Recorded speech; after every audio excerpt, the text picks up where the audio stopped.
All right, so really happy to have everyone here today. Thank you so much for joining us. We're going to be talking about how to put together a competitive and strong application to the Master of Translational Medicine program at UC Berkeley and UCSF. And one cool thing about this presentation, I really do think a lot of this stuff is transferable. So, if you're applying to other programs too, a lot of these tips are just kind of general best practices for putting together graduate applications. So hope you find it helpful and useful. Feel free to put questions in the chat. Moose and I will be monitoring that. We can answer written, or we're going to save plenty of time at the end for questions too. So, put it in the chat. Feel free to unmute yourself. This can be a pretty casual, we want it to be informative and helpful for you. So feel free to jump in if you have questions or put it in the chat. Yeah. Just want to reiterate that it's really actually kind of fun to have people stop you and ask questions. So it's not at all like, oh, I'll just wait for the end. Just interrupt. Yes, by all means, please do. So you can go to the next slide, Moose. So for those of you who made it for the last info session, you might remember me. I'm Stephanie Bianco. I'm the program coordinator, and I really enjoy interacting with students kind of across the whole arc of their experience. So from this stage where you're thinking about, is this the right program for me? What's this all about? All the way through the program, supporting students, and then thinking about jobs and careers after. So I really enjoy my role working with students. And I'm also going to introduce Moose O'Donnell, the executive director of the program, who has reviewed hundreds and hundreds of applications. So is, I think, in a really good position to answer this question of what makes an application stand out. And this is kind of like the meat of what we're going to talk about today. So hopefully you'll get some helpful tips and tricks. Awesome. Yeah. And really, when people ask me what should go into an application, the question students are usually asking is things like, should I take this class or this class to improve my application? Or, what should I put in this essay to improve the application? And there's really a mentality in a lot of those questions that we're just looking for specific checkpoints. And if we check those boxes, you get into the program. And I really think that's not, it's clear that that's not correct. And the way I describe it is that an application is a story. You're telling a story, and in this case, it's the story of you. And like Stephanie said, this is evergreen. This is not just about this program. This information is true of a job application. Your cover letter and resume are collectively telling the story of you. And it's totally unique. This is the one window we have into who you are, why you're applying, why we should consider you. And one thing that's really important, I'll get to it later, is we're looking not for specific milestones. We're looking for people who are the right people for the program. And the application is sort of, as you're uploading, it's a linear fashion. The application system asks for things in a particular order that I feel like students often treat as if it's that there's a lot of importance attached to that order. And in fact, we have no control over that order. It's set by the software program that Berkeley happened to buy.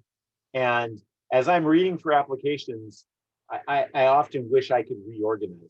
So the notion that grades are most important is something that comes out of the fact that they come early in the application. It's one of the first things we ask about.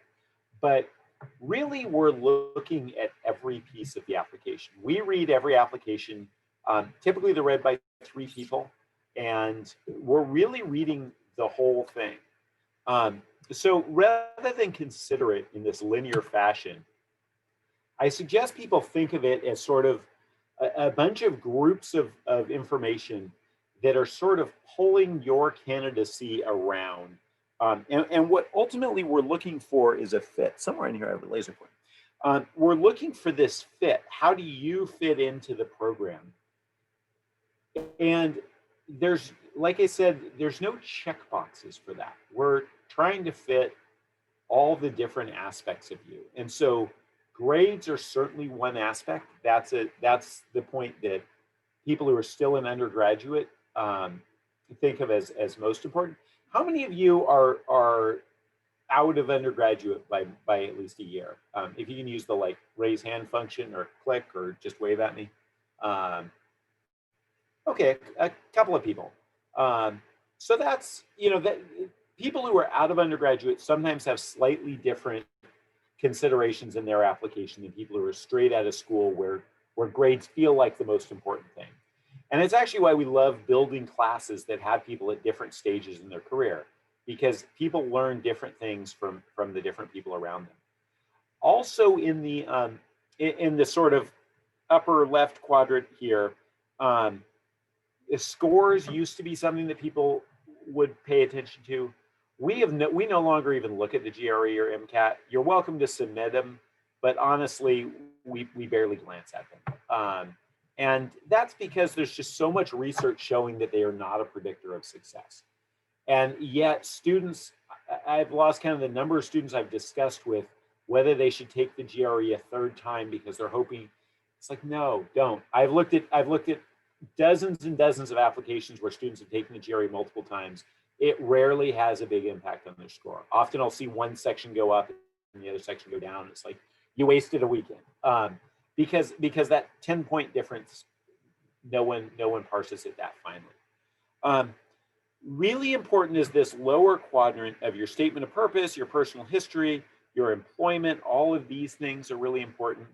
And then you have your supporting materials and your letters. And really, these are probably the areas where you exercise the most control. At this point, especially those of you who are out of school or you're in your senior year, your grades are kind of set. You know, you can't do a whole lot about it. And I've had people say, should I take one more class to try and get my GPA up? By the time you've completed an undergraduate degree, an extra 3 units is not going to change your GPA in a meaningful way. You know, it might affect it at the 100th place, maybe even the 10th place after some rounding. It's not, that's not going to be that thing that gets you in. But your statement of purpose and your personal history statement, those are big things that you have a lot of control over. Your letters of recommendation, you actually have a surprising amount of control over, and I'll talk about that in a minute. So really pay attention to those things. And your grades and your academic history, pay attention to them from the perspective of how you tell your story about those, rather than just expect them to stand on their own. So essays, a question that we get all the time is, what's the difference between the statement of purpose and the personal history statement? There's 2 essays in the University of California application. It's confusing, I admit that. The main thing is your personal history statement is supposed to be a retrospective. You're looking back at what brought you here. And the statement of purpose I see as sort of forward looking, why you want this degree and where it's going to take you going forward. Ultimately, the personal history statement was originally added to the application to give applicants an opportunity to talk about the context of their educational achievement. So it's a place you can talk about obstacles to your to educational success. It's a place to talk about things you've learned that aren't captured in your transcript. There's a lot of, I've read some just amazing personal history statements that without that prompt, they never would have had a natural home in the application. So it's an important piece of who really is this applicant. The statement of purpose is what tells us if this is the right program for you and why you see it working for you going forward. The most important thing on these essays is making sure that you tell 2 separate stories. You think about the holistic whole of your application, and these are 2 essays to tell this. And I have read so many applications where the applicant basically uses the same essay for both. How many of you are applying to medical school or are considering applying to medical school? Any of you? Okay, a couple. Medical school applications follow some very standard tropes. I mean, I've actually talked to the director of admissions at UCSF, and we've kind of joked about it, that I would guess that most med school application essays could be dropped into maybe a dozen bins. And within that bin, they would all read fairly similarly. And what I see is students writing MTM essays often will use that same prompt for both the personal history and the statement of purpose, talking about what it is, the motivating factor that drove you into healthcare, and then how you see this program coming out of it, really you should treat these as two separate places to highlight different aspects of your story, so that at the end we feel like we've learned twice as much about you than if we just read one essay. That's the most important piece. And this should be true, again, to make this not just about the MTM program. Anytime you're applying, if you get a chance to say something different about yourself, you should take that chance. And so this is why in job applications, I often hear people say, oh, cover letters, that's like boomer technology. No one writes cover letters anymore. Or no one reads cover letters anymore, is what I've heard people say. And it is true that no one reads cover letters that are not written. But I can tell you for myself, when I evaluate job applicants, I put them into two piles, ones with cover letters and ones without, and I only read one of those piles. So sending in a resume without a cover letter, I just throw it out. And I know I've talked to other people who do that as well. If you think that your resume is all that's needed and it stands on its own, that's a lot of ego there, and it's not necessarily going to be borne out. Whereas a cover letter, and the same thing, I see people who use their cover letter just to reiterate what's in the resume. A mistake. You should be using that as a chance to really showcase why you're the right applicant according to their job description, not just tell us what's in your resume. You know, how long should these essays be? Probably 1 to 2 pages each. So you have to be really careful. I mean, this is not something you just bang out everything you can think of. You really have to think about what's in these essays. You need to be super organized. You need to have an outline that says, this is the point I'm trying to make in each of these essays, and find ways to tell that, but also in a way that's has a narrative style. I mean, there's one essay I still remember, it was probably 4 years ago. And the applicant wrote an essay that I remember talking to someone else in the admissions committee. She was like, oh man, I cried reading that. That was just amazing. I mean, this person got into the program based solely on just the narrative power of the essay. I don't even remember anything else about the applicant except, wow, this was an incredible essay. And then she didn't come, we were really bummed. But it was, you know, it can really matter if you can tell a story that really links your past to where you see this program taking you. And then have other people read it. I mean, you can get in with a essay that has typos in it. Don't imagine that, oh my God, there's a, you know, you use the wrong form of there, and so you're out. But actually I do notice that one. But still, it's that doesn't matter. Like, little problems are not what keeps you out or gets you in. But at the same time, you should have other people read it. You should have people look at your essay and say, oh, I get it, what you're trying to say. That's really, you know, that makes sense. And it can be hard if you're just kind of trying to crank it out right before, or you're trying to repurpose an essay. If you're trying to repurpose an essay, really, obviously everyone's going to do it, and that's fine. But sit down and say, just come up with a new outline and then move the blocks from your old essay into it, so that you can say, oh, I'm going to need a transition sentence at the end of this paragraph so it reflects this program. One typo that may keep you out of any graduate program is if you say you use the wrong program name in your application essay. At that point, I'm like, you couldn't even be bothered to change your essay. I don't know why I should be bothered to read it anymore. That is, so yeah, spelling there incorrectly, you're fine. Tell me how excited you are to attend the University of Boulder, and I'm like, have fun. So that's the essay. Really important, because it's where you have the most control over how you're perceived. The next thing is your letters. And the letters are huge. And I think most people, especially students still in undergrad, maybe don't quite appreciate what a letter of recommendation is and how important it is. And this is a major part of why we're doing this workshop. This is something you can learn. There's a lot you can do to control the narrative of your letter, but you need to know about it. So who should you ask for a letter of recommendation? It needs to be people you've worked with closely. And they really should be people who can speak to you. So don't try to get, friends or family. It's amazing. for people who work in startups, I've gotten letters from people who have a startup while still in undergrad. It's like, oh yeah, we've got this startup on the side. And then the chief technology officer of their startup writes their letter of recommendation. I assume that's your college roommate. It is, it is a less effective letter than one from someone you did research in their lab or a professor. Because I want someone who's objective, who's saying, wow, I look at dozens of students every year and I'm trying to fit this student's application into that. Can you submit letters on behalf of your recommenders is something that people ask, they want to just email it. No, don't do that. It has to go through the application portal, and we'll get back to that in a second. And, request these early because you need to give your recommenders time to work on them. And so actually what I suggest doing is if you're considering applying, if you haven't started an application now, go start one, even if you don't feel like you're at all ready to write the essays. But the recommendation letters have to get requested through the portal.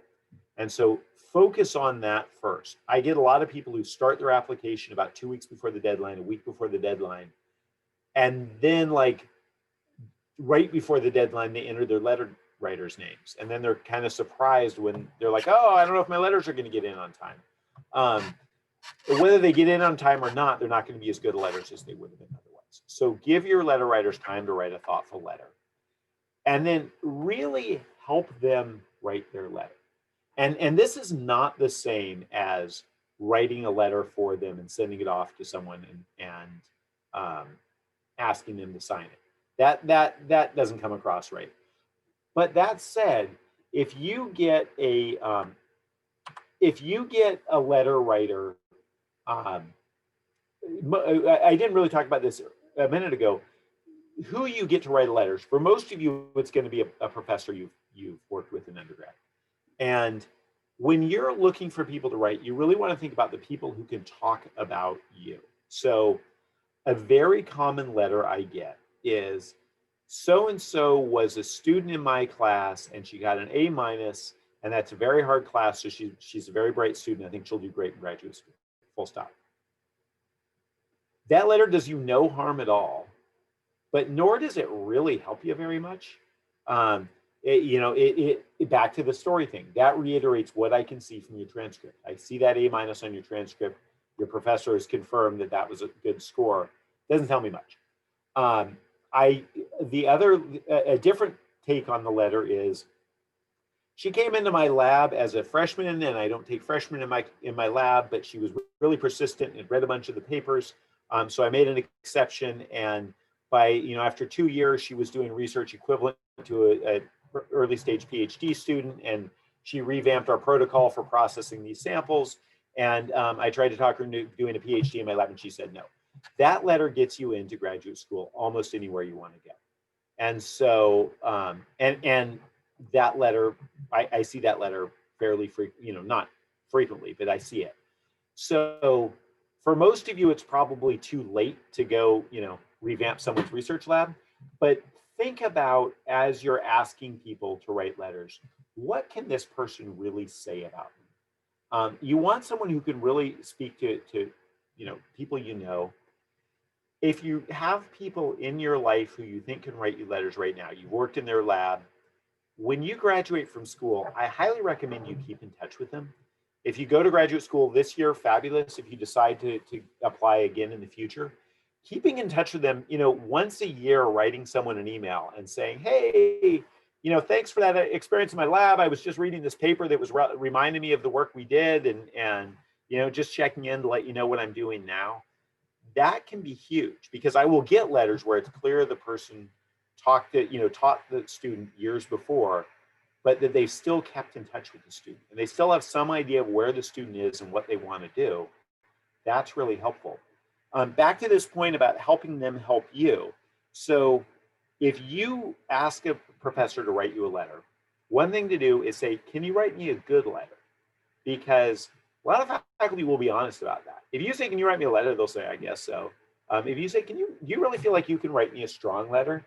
They may say, all I can really talk about is how you did my class. So you might want to consider getting stronger letters. from someone else. That's a decent indication you may not want to ask them. I mean, if that's the best you can do, that's fine. Like I say, those letters don't hurt you. They don't keep you out of school, but they're, if you have a better opportunity, you should take it.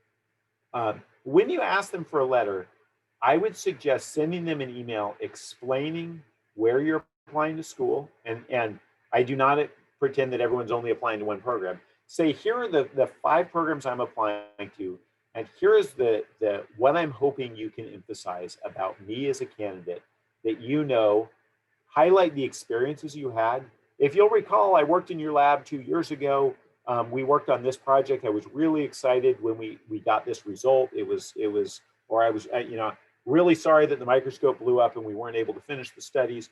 All of these things can help them remind them. If you blew up the microscope, don't use that example, but all of these things can remind them of who you are and how they know you.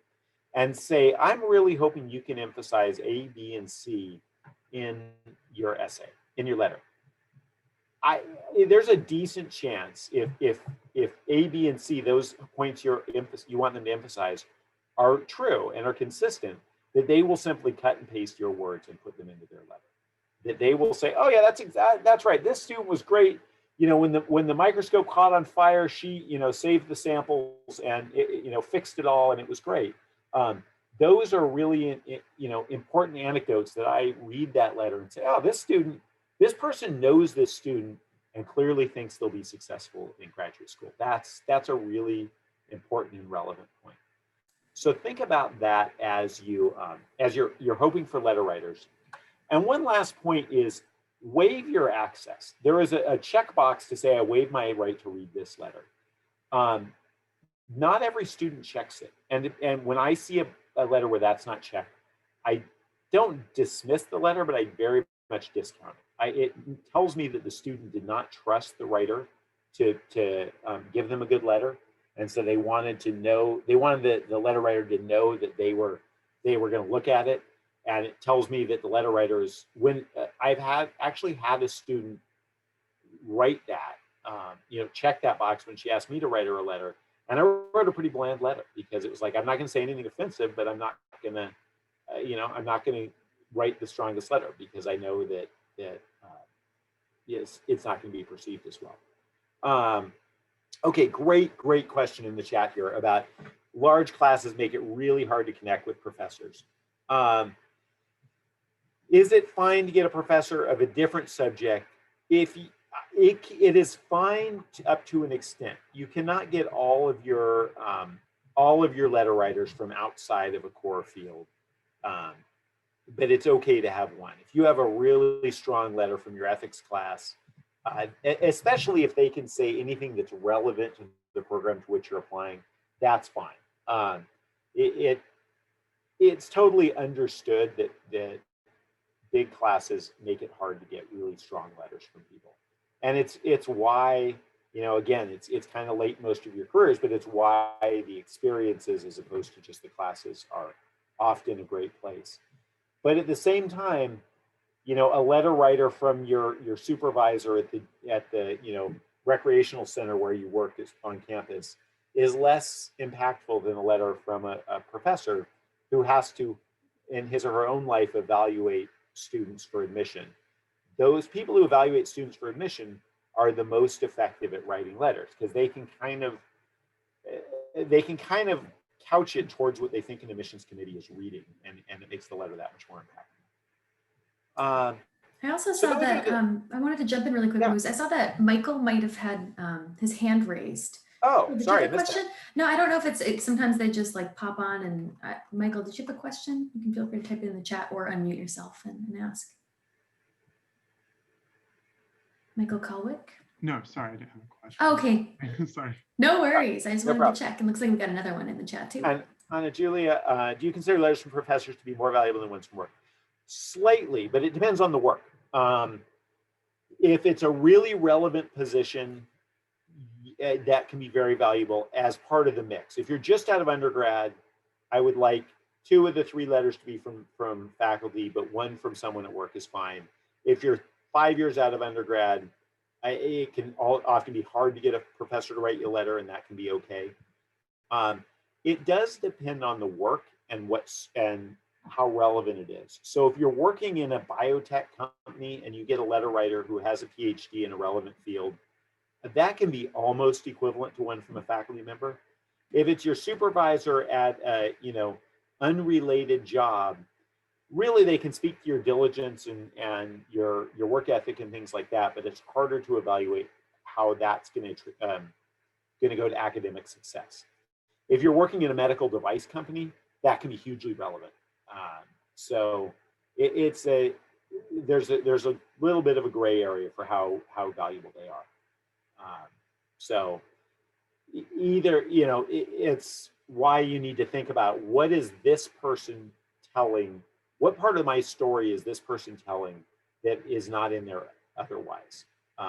And so sometimes that is the answer. You get someone from work because you have two professors writing you basically the same letter, and the third professor would also say the same thing, then it can be valuable. That's a great question. Any other questions on letters?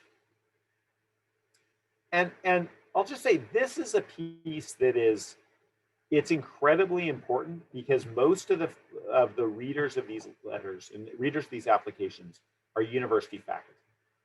And so they're looking within the letters for an indication that, wow, this student is going to come in and be, the sort of person who absorbs the information we're teaching well, who is able to be independent in the work that they're doing going forward. And essentially, do they have the characteristics we've recognized as speaking to success in an academic program?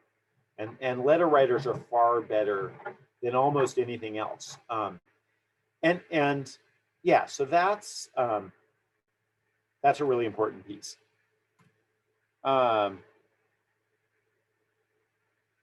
Another piece of your application for international students, you need to look into the Berkeley International Office.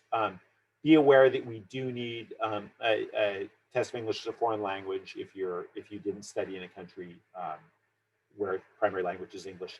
And there's information on the graduate division website.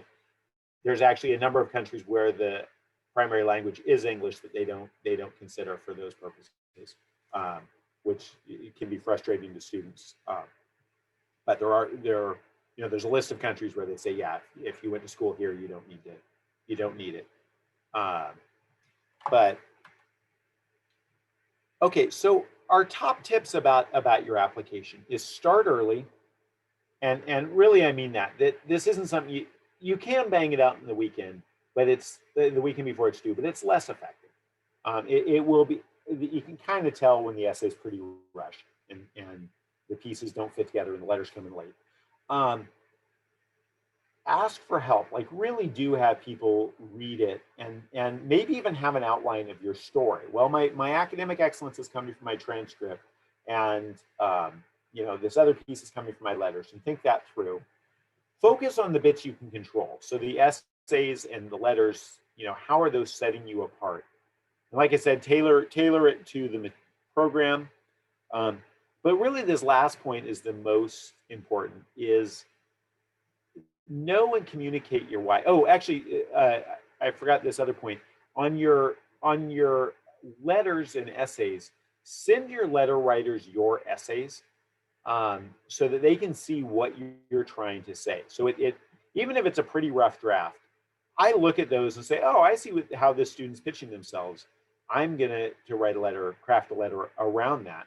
Basically, when I agree to write a letter for a student, I'm kind of thinking, yeah, I want this student to get in. Unless I told them I couldn't write them a good letter and they asked anyway, I'm thinking, wow, I want to help this student get in. So, think of that part and communicate your why. That's really a big part of what we're looking for in the essay is why are you doing this? And I'll talk about that a little bit more in a second. A couple of interesting questions. Difference in tuition costs for Canadian students? No, our tuition costs for the MTM there's two costs. One is if you're a California resident, so you have to have lived in the state of California for a year, and another cost for everyone else. Those are the only differences. Are letters due the same time? Great question. Not really. Um, we close the application and there's about a week of sorting and figuring out who's reading which essay. And during that time, if the letters come in, we don't even know they're late. Um, After that, at some point, about a week or so after the essays are submitted, they're in the hands of the readers, and no one is going to go back and reread an application that had missing letters. And so, but some of the faculty, they have a couple of weeks to read them. The letter can come in anytime during that, and again, no one will care that it was late or early. But at the point that they read it, they read what's in front of them, and if the letter isn't there, so it doesn't. It sort of negatively impacts you. It's a missed opportunity. Faculty will comment, "Wow, only one letter came in for them," and it's a little bit indicative that if your faculty members really want you to get in and you ask them in a polite amount of time, they'll get them in. Another letter writing tip: when I agree to write a letter, I tell the student, I want you to send me an email with, in all caps, the due date of the letter. And I want you to send me a reminder 2 weeks before it's due. And then after within the 2 week deadline, you can send me as many emails as you want until I tell you it's done. Like, I really am terrified that I'm going to forget a letter someday.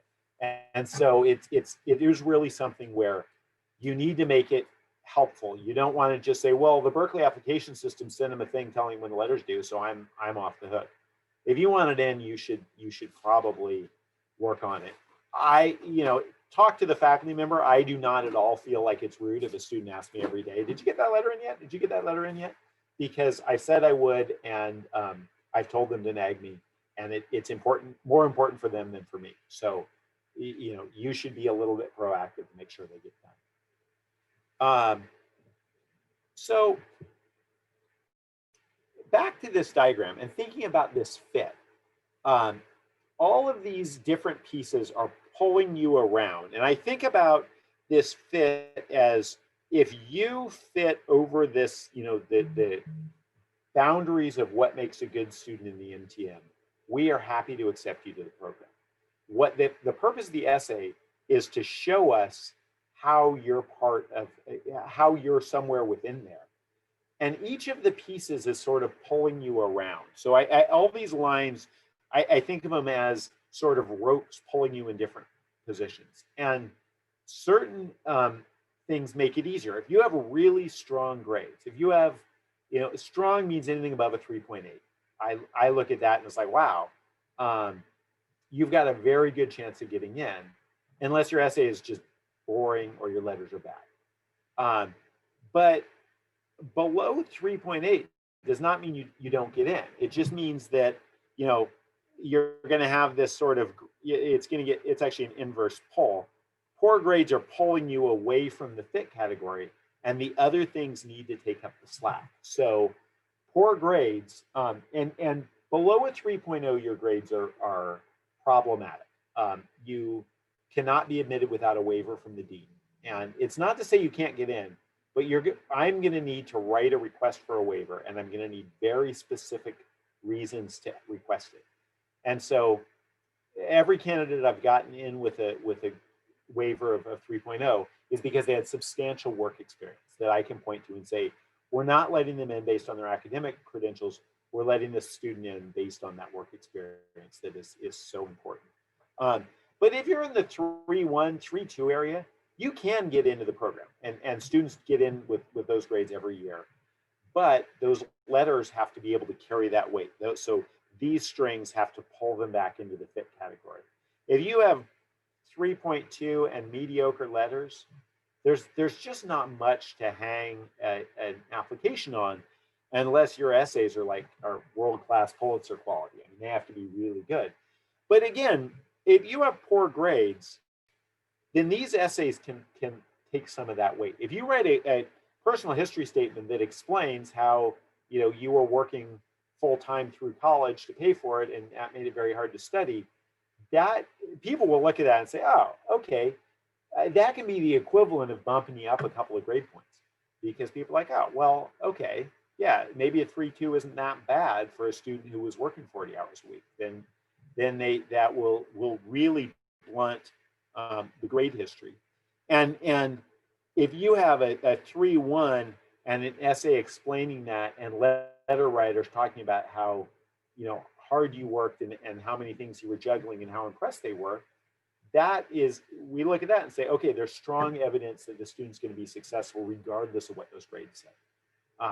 So none of these things in and of themselves keep you out of the program. It's just, if one part's weak, the other parts have to be stronger. And then, each part can really carry a lot of weight. Yeah, so that's basically how we're reading application essays. What we're really trying to do is not see if a student checks all the boxes. We're trying to build a learning community. The MTM program especially, we have roughly 30 students in the program every year. And those 30 students, I tell everyone this every year, the students in the program learn more from each other than they do from any of the faculty. It's just a reality. They spend more time with each other. They provide each other with the context for what they heard in class. They work on projects together. It's an amazing learning experience. And it's why students with a poor academic record can be super valuable if they're bringing in experiences that are going to benefit the whole cohort. And so as we're thinking of it that way, it makes it, one of the interesting things about the MTM, we don't have any set background we need in students. Only about half the students have engineering backgrounds. Another 30%, 40% have life science backgrounds. 10 or 15% have healthcare backgrounds. And we're looking at that not as, well, this person's got a medical degree and they've never done any medical device design, so what good are they? No, we say, wow, this person can contribute a lot and pull their team forward, so we're glad to have them as well. So telling that story of what you're going to contribute to the community is what's super valuable. Great question about how much is medical device experience valued. It's valued a lot for two reasons. One is it is that sort of relevant information that we were just talking about.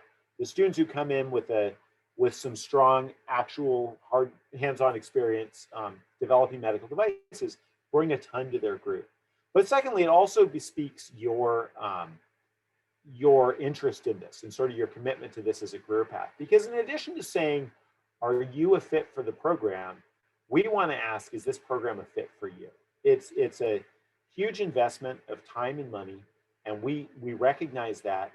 And we don't want students to sort of put their own impressions of what the program is as a filter and say, wow, I think the program is going to do X, Y, and Z for me. If that isn't what we can offer, we don't let you in, because we say, wow, you've got this idea that this program is going to, train you in primary healthcare delivery. We're like, that's not what we teach. That's medical school.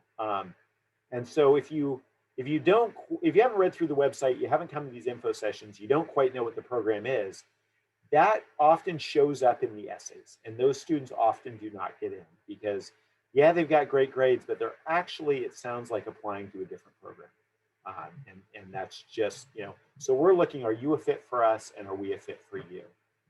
And to that point, experience in the medical device industry is a good evidence that, hey, we're probably a good fit for you because you know this world. Very specific question about WS transcripts. Email me about that. You could upload that as supplemental information. And specific things about your undergrad GPA. For bizarre reasons, we look at undergraduate GPA more, but then everyone looks at the graduate GPA if you already have a master's program, and kind of looks at the totality. If you have poor grades but a strong upward trajectory, that faculty will actually laugh, like, see, in organic chemistry freshman year, I did that too. That doesn't bother them as long as you have improving performance as you get into the more focused classes. If you've got B's and C's consistently throughout, then you're probably a B and C student. If you have solid C's freshman year and A's and B's senior year, you're probably an A and B student who just had a bad freshman year, and that's fine. And there was one other thing I was going to talk about there. Oh, supplemental information. It's over here, supporting materials. Do not feel compelled to submit them. They're on the application because this is where I was talking about. It's a campus-wide application system, which also accepts applications for studio art programs. And so there's this, please upload your supplemental information. And people will upload me their entire undergraduate thesis, and I end up with like this 180-page PDF. I'm like, I don't even know what to do with this thing. You know, if something's really relevant, if you did a cool poster at a conference that's about a medical device you developed, you know, you designed in your capstone class, by all means, that's fine to upload. I'm not going to read your undergrad or master's thesis. Just sorry, I'm not. Do not feel compelled. No one will say, well, there's no supplemental information. So don't feel like you're supposed to. And yet I can see that people do, to the extent that sometimes they upload things that are not in a language that I'm able to read. And I'm like, I'm sure it's good. It weighs a lot, but it's not, you know, it's not what we're looking for.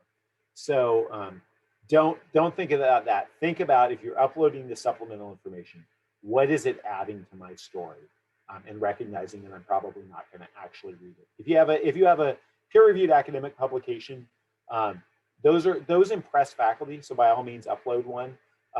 You could also get away with just uploading the first page in the abstract, because realistically, that's all anyone's going to read. But you know, it does look impressive. If you ended up with a peer-reviewed publication out of your undergraduate research, that's the sort of thing that you highlight. Yes, it's on your CV. Yes, someone could see that, but that's something you would draw out. You know, in the research I was doing, which resulted in this publication, blah blah blah. You don't need to belabor it, but that's something that really impresses people. So think about how you fit that in. Other questions? Otherwise, Stephanie, you had some pieces about the mechanics of it. I go on and talk about that as well. Yeah, I want to make sure we give some time at the end. So I'll just go through this pretty quickly, but I get a lot of questions about financial information, and really, really important, obviously. But I wanted to put a plug for this application fee waiver program. So the graduate division at Berkeley has expanded this program vastly this year. And so there is a really, really long list of different programs that are listed on this website. I'm going to drop it into the chat as well, so you don't need to copy it down. But if you're a member of any of these programs and you can prove that you're a member, you've participated, you can apply to any graduate program at Berkeley for free, which is a really great perk.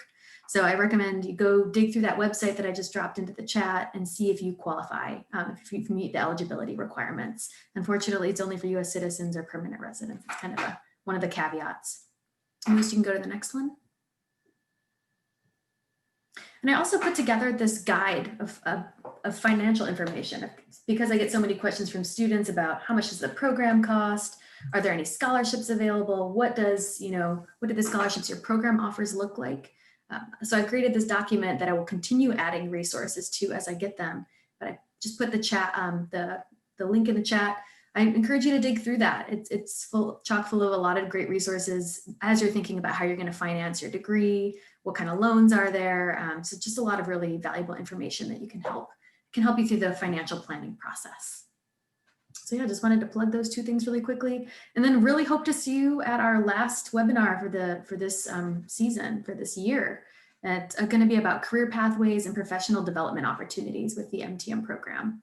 And so even if you can't make it, register for it, and then we'll send you a link to where you can find the recording afterwards. So it should be kind of covering a whole different topic area, which should be of interest to some of you if you're interested in applying. And you get there the same way you got here. And so one final plug, as Moose mentioned before, starting early, super important, so you can really curate and put together a really strong application. The time is important. So encourage you to start that today so you can request your letters, you can start putting those pieces together. Do not hesitate to reach out anytime if you have questions, if you have concerns. We're happy to answer individual questions. Happy to set up like a quick Zoom chat with people too.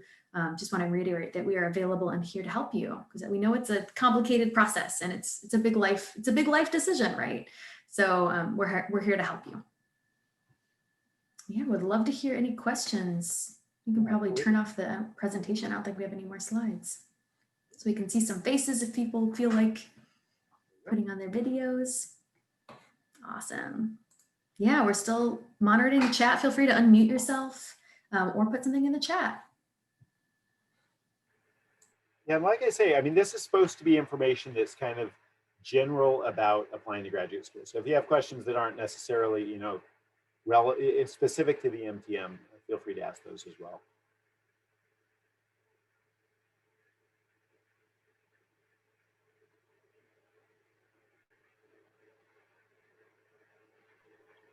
I'm wondering if I can go ahead and ask a question right now.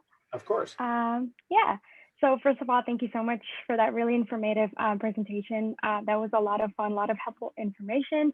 My question is going to be, are there any limits or caps to the number of students that can be admitted from a certain background? Because I know that we work through design core teams. And so I was wondering if there's like kind of a limit to kind of maintain those proportions for every cycle, every cohort. No, it's a great question, and no. We're looking to build the best possible cohort. We don't have caps. We don't pay attention to international students. We don't pay attention to you know, educational background. We're like, this student, can this student fit in and make it a good class? And so we actually have real fluctuations. We'll end up with a class that's really heavily focused on people, you know, filled with people who are interested in biotech, because that happened to be the most interesting class we could build that year. Or we'll have a really design focused class. And that's just fine. And then we have to go find different projects for that cohort to work on. The only time it would ever come in is if you're right at the margin of, are you getting accepted or not? And then we might look, if we have to make a choice between two individuals because we're right up against our limit, then the one that's less represented in the class is probably has this advantage. But you know, that's marginal for one or two students, and the rest it doesn't matter. Thank you, Ms.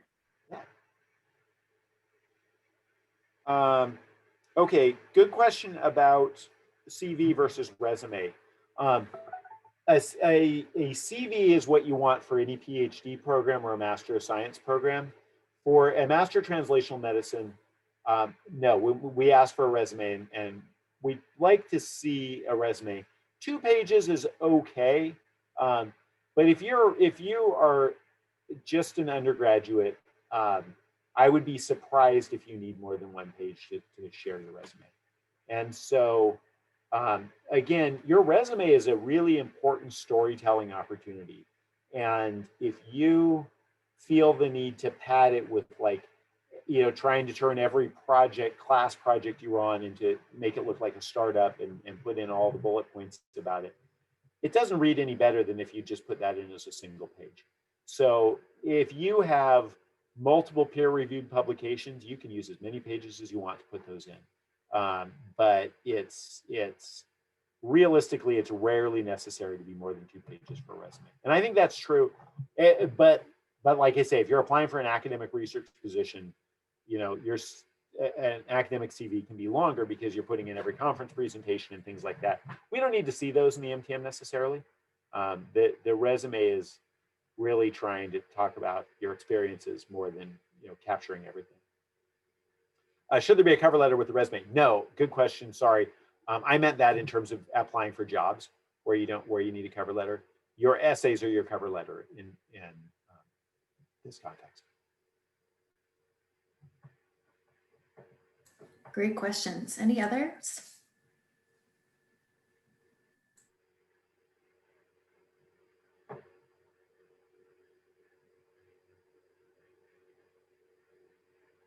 One question I get a lot, can I jump in with a frequently asked question since I get them a lot?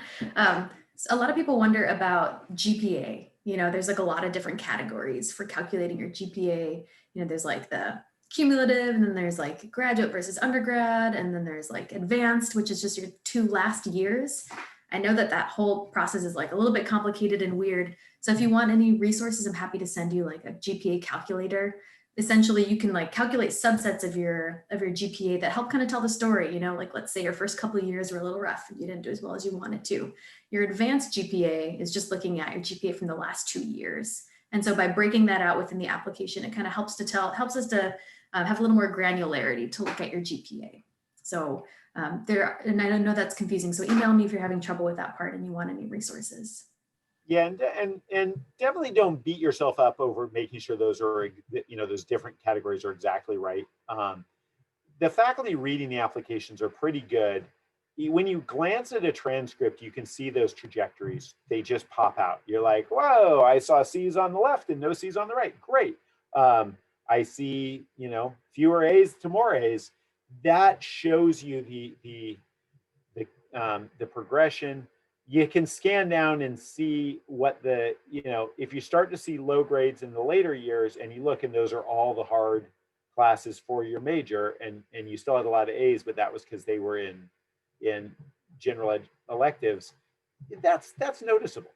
So it's, you know, you can take the essay and explain those things, but don't belabor it. If you have some poor grades, don't belabor it. I do not need, you know, long stories of family drama explaining each and every poor grade, but I've seen them, and it's not really helpful.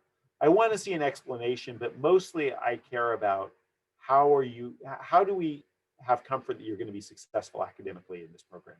We're not looking to, you can't necessarily explain away a grade. You can only explain why it won't be a problem going forward. And so a very brief mention of, yeah, I know I had a rough year, blah, blah, blah. But, you know, I was doing this other important thing, or it was a really challenging year, but I recovered. That's helpful. Question in here, application is just through Berkeley? Yes, Berkeley manages our application system. At some point in the application process, like in February, we send you a link to a UCSF application. You actually do have to apply to UCSF much later, and that application is your name and address and social security number. That's all they ask for, and it's just so that they can link the two applications in the two computer systems. But all the content is in the Berkeley one. Okay, great question about the pandemic and how we've adapted.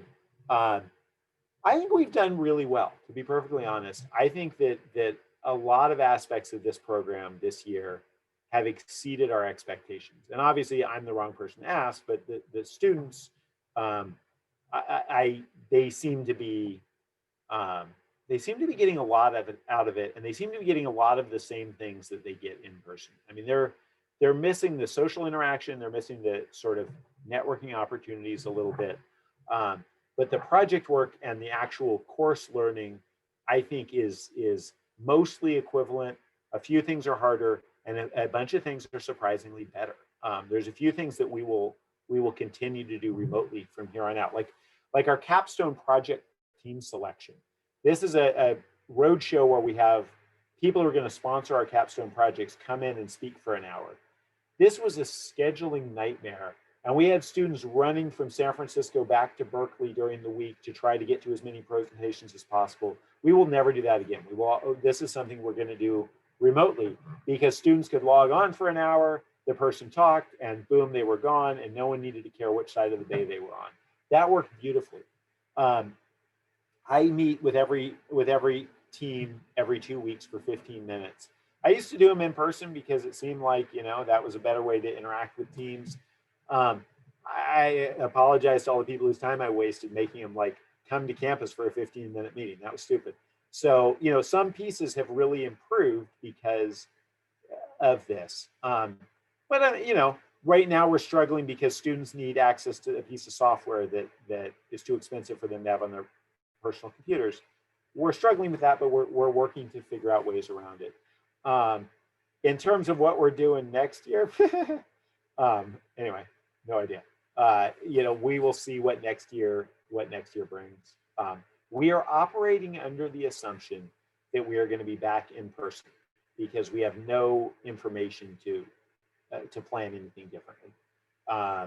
We will know, you know, probably by around the time when admitted students are forced to make a decision, we will come out with some more information, which could be, we're going to have to wait and see. I do know that we will be generous with deferring admissions if we do have a substantial change in our course delivery between when you apply and when it's time to show up.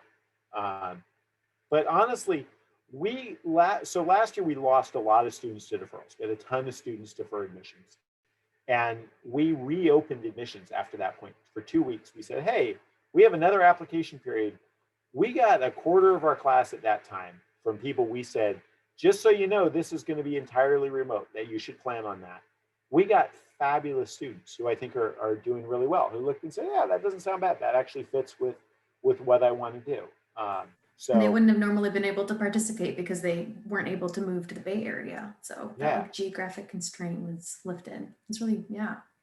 It's really so cool. I would say we don't know what it's going to be like, but I'm pretty much optimistic about most things, but I'm fairly optimistic that regardless of what we have next year, we can deliver a pretty good program because the experience last spring was less disastrous than many had feared, and I think our experience this year is downright positive in most cases.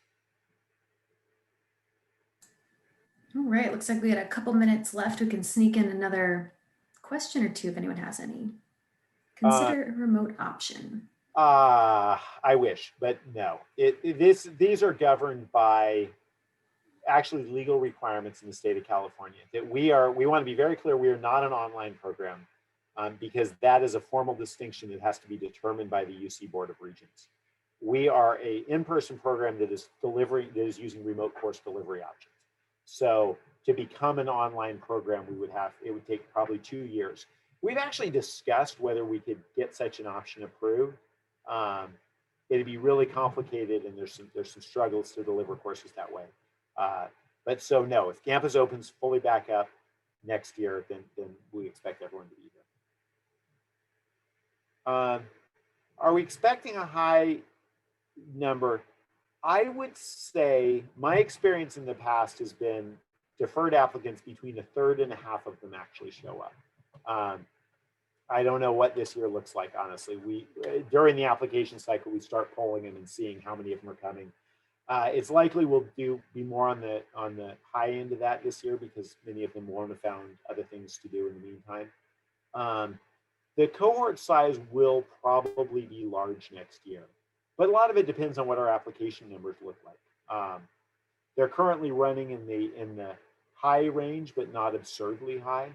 And so I expect it to be slightly more competitive than normal, but not terribly so. So we would like to have, I think we would like to make the opportunity available to as many people as we can and take the extra workload that comes to having a slightly larger cohort. Our cohort model, the way we run our classes and our project teams means that we have a really hard cap. We physically cannot have more than 40 people in the program. And structurally, we don't really want more than 36 in the program. And so that's a little bit of a kind of a hard stop. But we admit more people than that. And then we are terrified every year that 42 are going to accept the offer. And we're like, oh, what do we do? It's never happened yet. Until the deferral wave came this year, we were expecting 37, and I was slightly stressed, but also knew that at least one person had to defer, and then I didn't know 12 would defer. But so there is a little bit of a limit there, but I don't expect it to be fantastically more challenging. All right, well, thank you everybody for attending, and thank you so much for the great questions and the interaction, the engagement. It's been really wonderful to put some faces to names. Again, feel free to reach out anytime you have questions to me or Moose. We're very accessible, and I'm happy to help you through the process and answer any questions, make sure it's the right fit for you. Yeah. So, yeah. Exactly what Stephanie said, and hope to see you on our next session in a little bit. When is it? The 30th. The 30th. So yeah, after Thanksgiving for those who celebrate Thanksgiving. Have a wonderful rest of your evening, everybody. Thank you for coming. Take care. Thank you all. Bye.